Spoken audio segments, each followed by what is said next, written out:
এই হাড্ডা চালাই কাজ কর, আজান দিতে গেলে এখনো কাজ করতেছিস না কেন? ভালো করে বুঝলাম না তো। আরে ভাই, আল্লাহ দিলি তো টাকা পয়সার অভাব নেই আমাকে, তাই আজকে জোন না নিয়ে এসে নিজে নিজে করতেছাও কেন? আরে নিজের কাজ নিজেরা করলে সমস্যা কি? জোন দিয়ে তো প্রতিদিনই করায়। নিজের কাজ নিজে করলে ওই কাজে বরকত দেয় আল্লাহ, বুঝতে পারিস? কাজ কর, অত বকিস নে। ভাই আসেন।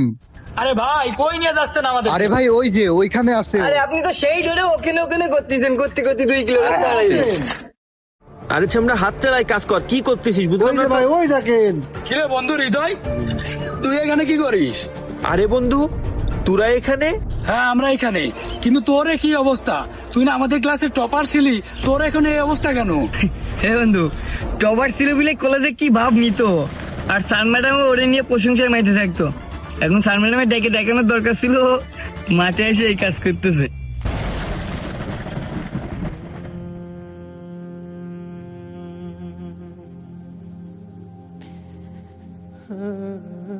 আরে বন্ধু, তোরা ভুল বুঝতেছিস, আমার কথাটা তো শোন। আরে রাখ তোর কথা, তোর কথা আমরা কি শুনবো?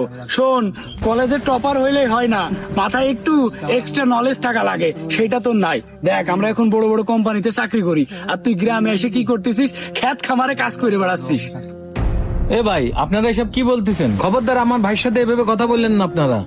এই থাম তুই। বন্ধু, তোরা কিছু মনে করিস না, আমি এখানে কাজ কাম করতেছি, এটা আমাদের নিজেদেরই জমি। আসলে বন্ধু, আমি চাইলে পারতাম অনেক ভালো ভালো জায়গায় চাকরি করতে, কিন্তু সেখানে চাকরি করতে গেলে আমাকে ঘুষ দেওয়া লাগবে।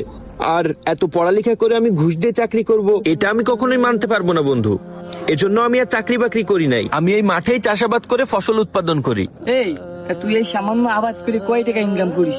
এতে কিছু হয়? আরে এত পড়াশোনা করে তোর মাঠে চাষবাস করতে লজ্জা করে না? আরে ভাই, আমরা হইলে তো মাঠের ধারের কাছেও আসতাম না। কেন বন্ধু, তোরা আমার এই কাজটাকে কি ছোট মনে করতেছিস? এই মাঠে চাষাবাদের কাজ করেই আমি টাকা জমিয়ে এই মাঠের এই প্রান্ত থেকে একদম শেষ প্রান্ত পর্যন্ত জমি কিনে ফেলেছি। মাঠের শেষ মাথা পর্যন্ত সব জমি আমার, আর এখানে আবাদ করে আমি নিজের স্বাধীনতা নিয়ে বাঁচি। আসলে বেকার না থেকে নিজেদের মতো করে যদি কষ্ট করে পরিশ্রম করে টাকা ইনকাম করা যায়, সেটাই ভালো। আর একটাবার ভেবে দেখতো, মাঠে যদি ঠিক মতো ফসল উৎপাদন না হয়, তাহলে বাজারে চালের দাম কেমন হবে? চালের দাম যদি বেড়ে যায়, মানুষ যদি কিনতে না পারে, তাহলে মানুষের খাওয়া বন্ধ হয়ে যাবে।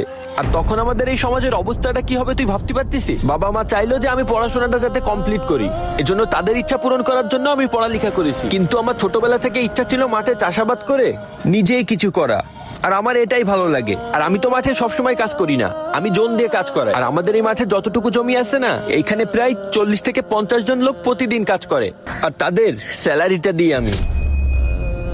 তাই কখনো এই কাজটাকে ছোট মনে করবি না। মনে রাখবি, যেই কাজ করলে নিজের সংসার চলবে, পরিবার চলবে, নিজের বেকারত্ব দূর হবে, সেই কাজটাই উত্তম। আসলে বন্ধু, বিষয়টা আমরা কখনো এইভাবে ভেবে দেখিনি।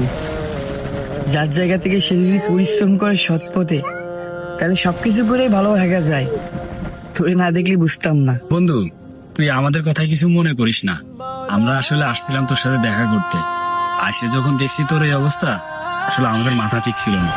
তুই আমাদের মাফ করে দিস বন্ধু। আরে না না বন্ধু, তোদের কোনো দোষ নাই, তোরা আমাকে দেখে ভুল বুঝে ফেলেছিলি, আর সেটা তোরা তো বুঝতে পেরেছিস, এটাই অনেক। চল বাসার দিকে যাই। আরে তুই কাজ কর। আচ্ছা ভাই, ঠিক আছে। চল বন্ধু, তোরা তো আমার মেহমান। আমাদের দেশ কৃষি প্রধান দেশ, কিন্তু দুঃখের বিষয় আমাদের সমাজে এমন অনেক মানুষ আছে যারা এই কৃষিকাজকে ছোট চোখে দেখে থাকে। তাদেরকে এটা মাথায় রাখা উচিত, যদি কৃষিকাজ না থাকতো তাহলে আমাদের সমাজে খাবারের কতটা সংকট হতো, বাজারে পণ্যের দাম হু হু করে বেড়ে যেত, অনেক মানুষ হয়তো একবেলা খাবারও জোটাতে পারতো না। আর এই কৃষিকাজ শুধু খাবার যোগায় না, এটা একটা বিশাল কর্মসংস্থানের উৎস, যেখানে পরিশ্রম করে ঘাম ঝরিয়ে হালাল উপায়ে রোজগার করা যায়। আর যার কারণে এই কাজের মাধ্যমে বেকারত্ব দূর হয়। যেই কাজ বেকারত্ব দূর করে, এই সমাজে খাবারের সংকট দূর করে, সেই কাজ কখনোই ছোট হতে পারে না। আর হ্যাঁ, ভিডিওটা কিন্তু বাস্তবতার সাথে হুবহু মিল আছে। তাই ভিডিওটা ভালো লাগলে এখনই শেয়ার করে দিন, এবং আমাদের পেজটা ফলো করে দিতে ভুলবেন না।